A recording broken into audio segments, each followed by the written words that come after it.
ഈശോ മിശിഹായ്ക്ക് സ്തുതിയായിരിക്കട്ടെ. പ്രധാന പുരോഹിതൻ്റെ പരിചാരികയായ സ്ത്രീ പത്രോസ്ലീഹയോട് ചോദിക്കുകയാണ്, നീ ഈശോയുടെ കൂടെ ഉണ്ടായിരുന്നവനല്ലേ? ആ ചോദ്യം 2 പ്രാവശ്യം വിശുദ്ധ മർക്കോസിൻ്റെ സുവിശേഷം അനുസരിച്ച് അവൾ ആവർത്തിക്കുന്നുണ്ട്. 2 പ്രാവശ്യവും ആ ചോദ്യത്തിന് ശരിയായ ഉത്തരം കൊടുക്കാതെ പത്രോസ് ഒഴിഞ്ഞു മാറുകയാണ്.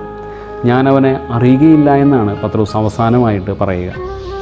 പത്രോസിൻ്റെ ജീവിതം കണ്ടപ്പോൾ, പത്രോസിനെ കണ്ടപ്പോൾ ഈശോയുമായിട്ട് ബന്ധമുള്ളവനാണ് എന്ന് ആ പരിചാരികയ്ക്ക് മനസ്സിലായതുകൊണ്ടാണ് അങ്ങനെ ഒരു ചോദ്യം ചോദിക്കുന്നത്.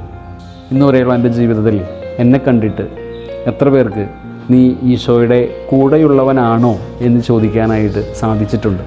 എൻ്റെ പ്രവൃത്തിയും എൻ്റെ ചിന്തകളും എൻ്റെ നിലപാടുകളുമെല്ലാം ഞാൻ ക്രിസ്തുവിനോട് ചേർന്ന് നിൽക്കുന്നവനാണ് എന്ന് മറ്റുള്ളവരെ ബോധ്യപ്പെടുത്തുന്നുണ്ടോ?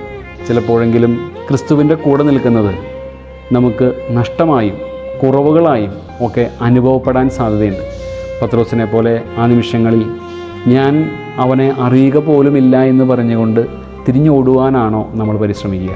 ചിലപ്പോഴെല്ലാം നമ്മുടെ ജീവിതത്തിൽ ഈ പരിചാരികമാർ പ്രത്യക്ഷപ്പെട്ട് നീ അവൻ്റെ കൂടെ ഉള്ളവനാണോ എന്ന് ചോദിക്കുമ്പോൾ, അതെ, ഞാൻ അവൻ്റെ കൂടെ ഉള്ളവനാണ്, അവൻ എൻ്റെ കർത്താവാണ് എന്നേറ്റു പറയുവാൻ, വാക്കുകൊണ്ട്, പ്രവൃത്തി കൊണ്ട്, ചിന്ത കൊണ്ട്, മൂല്യങ്ങൾ കൊണ്ട് ഏറ്റു പറയാനായിട്ട് ഈ നോമ്പ് നമ്മളെ ക്ഷണിക്കുകയാണ്. ഈ നോമ്പ് കാലത്തെങ്കിലും നമ്മൾ അല്പം കൂടി ശ്രദ്ധയോടെ എൻ്റെ വാക്കുകളും എൻ്റെ പ്രവൃത്തികളും എൻ്റെ ചിന്തകളുമെല്ലാം ക്രിസ്തുവിനെ പ്രഘോഷിക്കുന്ന, ഞാൻ ക്രിസ്തുവിൻ്റേതാണ് എന്ന് മറ്റുള്ളവരെ ബോധ്യപ്പെടുത്തുന്ന ജീവിതത്തിലേക്ക് അല്പം കൂടി ഗൗരവമായിട്ട് പ്രവേശിക്കാൻ പരിശ്രമിക്കാം. ഈശോ മിശിഹായെ ഞങ്ങളങ്ങയെ കുമ്പിട്ട് ആരാധിക്കുന്നു. എന്തുകൊണ്ടെന്നാൽ വിശുദ്ധ കുരിശനാൽ അങ്ങ് ലോകത്തെ വീണ്ടും രക്ഷിച്ചു.